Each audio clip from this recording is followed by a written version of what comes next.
കൃഷിയിടത്തിൽ യുവാവിന്റെ മൃതദേഹം അഴുകിയ നിലയിൽ കണ്ടെത്തി. കോട്ടപ്പടി പഞ്ചായത്തിലെ കോട്ടപ്പാടം പാടശേഖരത്തിലാണ് മൃതദേഹം അഴുകിയ നിലയിൽ കണ്ടെത്തിയത്. 2 ആഴ്ചയോളം പഴക്കമുള്ളതായി കോട്ടപ്പടി പോലീസ് അറിയിച്ചു. നെടുങ്ങപ്പുറ സ്വദേശി സനീഷിന്റേതാണ് മൃതദേഹം എന്ന് സംശയിക്കുന്നതായും പോലീസ് പറഞ്ഞു. കോട്ടപ്പടി പഞ്ചായത്ത് 10-ാം വാർഡിലെ പുത്തൻകുളത്തിന് സമീപമുള്ള കോട്ടപ്പാടം പാടശേഖരത്തിൽ ഇന്ന് രാവിലെയോടെയാണ് മൃതദേഹം അഴുകിയ നിലയിൽ കണ്ടെത്തിയത്. വേങ്ങൂർ നെടുങ്ങപ്പുറ കണ്ണമ്പറമ്പ് സ്വദേശി സനീഷിന്റെ മൃതദേഹമാണെന്ന് തിരിച്ചറിഞ്ഞിട്ടുള്ളതായി കോട്ടപ്പടി പോലീസ് അറിയിച്ചു. 2 ആഴ്ചയോളം പഴക്കമുള്ള മൃതദേഹം ഏതാണ്ട് പൂർണ്ണമായും അഴുകിയ നിലയിലായിരുന്നു.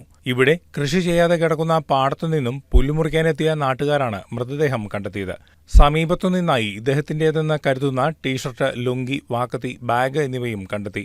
തെങ്ങുകയറ്റ തൊഴിലാളിയായ ഇദ്ദേഹം 2 ആഴ്ച മുൻപ് ഇവിടെയുള്ള പറമ്പുടമയെ തൊഴിലിനായി സമീപിച്ചതായും പറയപ്പെടുന്നു. പിന്നീട് ഇദ്ദേഹത്തെ ആരും കണ്ടിട്ടില്ല. ഇന്ന് രാവിലെയാണ് സംഭവം അറിഞ്ഞത്. ഏകദേശം ഒരു 2 ആഴ്ചത്തോളം പഴക്കമുള്ള ഒരു മൃതദേഹമാണ് പാടത്തിൻ്റെ സൈഡിൽ തന്നെ കിടപ്പുണ്ടായിരുന്നത്. സമീപത്തുള്ളൊരു ചേട്ടൻ പുല്ല് മുറിക്കാൻ വരുമ്പോഴായിരുന്നു കണ്ടത്. ഏകദേശം ഒരു 2 ആഴ്ചത്തിൽ അധികം പഴക്കമുള്ളൊരു ശവശരീരമാണ്. നമ്മുടെ വേങ്ങൂർ പഞ്ചായത്തിലുള്ളൊരു സനീഷ് എന്ന് പറഞ്ഞൊരാൾ കാണാണ്ടായിട്ടുള്ളൊരു വിവരം പറഞ്ഞിട്ടുണ്ടായിരുന്നു. ഇനി ആളാണെന്നുള്ളൊരു സംശയത്തിൽ നിൽക്കുകയാണ് ഇപ്പോൾ. അപസ്മാര രോഗിയായ ഇദ്ദേഹം രോഗബാധയെ തുടർന്ന് തെങ്ങിൽ നിന്നും വീണ് അപകടം സംഭവിച്ചതാകാമെന്നും കോട്ടപ്പടി പോലീസ് വ്യക്തമാക്കുന്നു. മൃതദേഹം കരയ്ക്കെത്തിച്ച് മേൽനടപടികൾ ആരംഭിച്ചു. News desk KCV news.